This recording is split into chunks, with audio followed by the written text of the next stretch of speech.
tried and true. That's the beauty of us. So I'm going to start off with this centerpiece stand that I purchased from eFavorMart. I'm going to leave the link to this stand in the description box below. And before I screw in the stand to the base, I'm going to take a block of floral foam. I cut that into a square, and then I just cut a hole in the middle. And then I'm just going to put the stand in there and screw it into the base. Now I'm adding some faux florals. I got these from Hobby Lobby. I'm just going to cut the stems to about 1.5 to 2 inches. And then I'm just going to stick it into the foam and fill in all of the spaces. I used about 1.5 of these rose bunches, which came out to about 16 roses.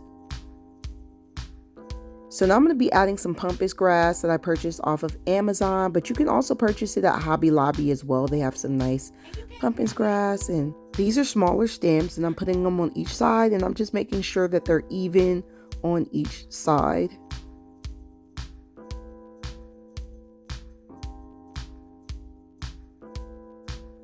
So now it's time to add balloons. So these are 11-inch balloons that I blew up to about 8.5 to 9 inches. And I'm just going to tie these balloons into dupes, and I'm using 6 dupes or 12 balloons total. And then I'm going to twist these dupes into a ball. So I'm just going to double twist them like I'm doing, and I'm alternating the colors. And what I'm doing is I'm keeping my hand positioned to where I want the center of the ball to be, and I'm just twisting at that point. So I'm just adding the balloon right there where my hand is, and then double twisting it into the cluster.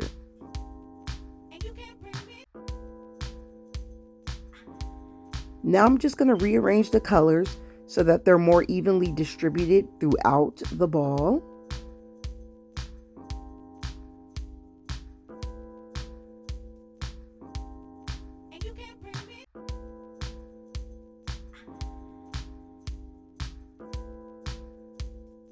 So then I'm going to find the center, and I'm going to put my balloon ball on top of the stand.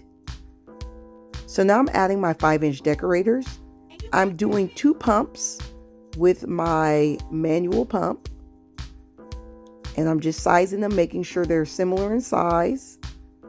And I'm doing clusters of 3, and I'm alternating my colors. So now I'm using some 260Q balloons. So that's a 260Q balloon right there. And I'm tying 1 cluster on each end of my 260Q.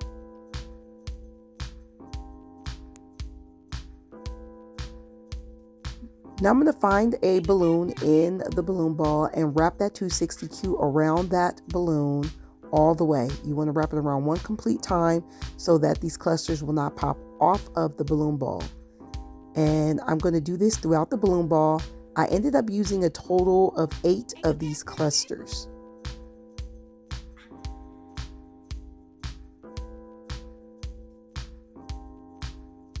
So I realized that my balloon ball kept sliding down my stand. So I blew up a 5-inch balloon. I just did about 3 pumps, and I stuffed it at that bottom center where I put the balloon ball on the stand originally.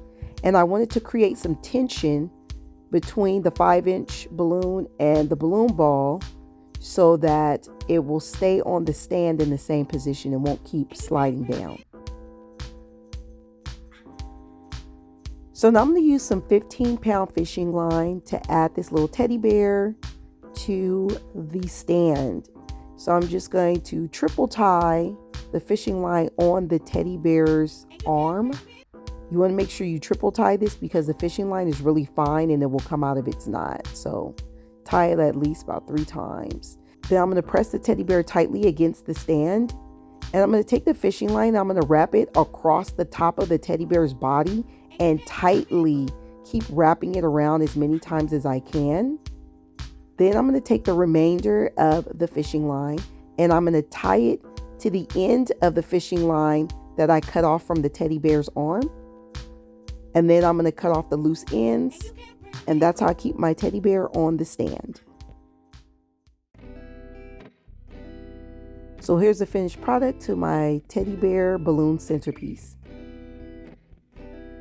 So if you enjoyed this video, go ahead on and like it and please subscribe. and you'll get notifications on future videos on balloon and event decor. And until next time, I'll see you guys later.